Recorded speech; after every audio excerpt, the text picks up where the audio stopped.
Mae Ibers bellach wedi cychwyn ar raglen ymchwil gwerth miliynau o bunnoedd yn cael ei hariannu gan BBSRC i wella cynaliadwyedd economaidd, cynhyrchiol ac amgylcheddol cnydau yn wyneb newid hinsawdd a newidiadau gwleidyddol.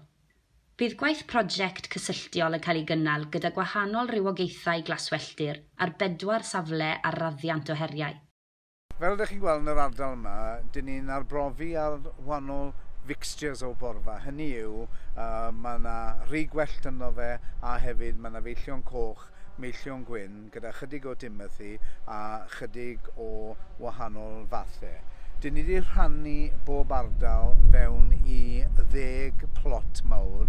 Hynny yw, mae yna 2 fath o'r gymysgedd yn yr ardaloedd ac wedyn o bob un o'r rheini dyn ni'n dorri yn 5.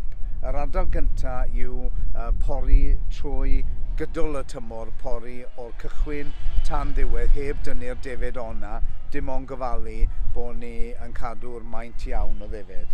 Yr ail ardal yw'r ardal lle maen nhw'n pori 1 wythnos yn bob tair ac yna tu allan i'r ffens yna mae yna ardal sy'n cael dorri bob tair wythnos sydd yr un fath a sefe'n pori ond mae'n cael wneud hefo'r peiriant Holdrup ac yna bob 6 wythnos sydd yr un fath a sy'n ni'n torri fe ar gyfer silwair neu wair.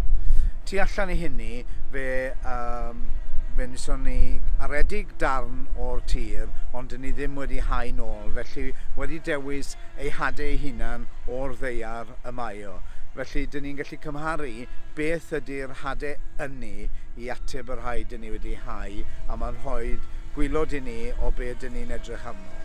Beth sydd yn digwydd fel aml yw bod ni'n edrych ar hadau yn unigol. Hynny yw, gall fod un math o'r rhigwellt yn cael ei ddefnyddio, ond ddim yn edrych am nhw yn ei cyfanwaith fel cymysgedd.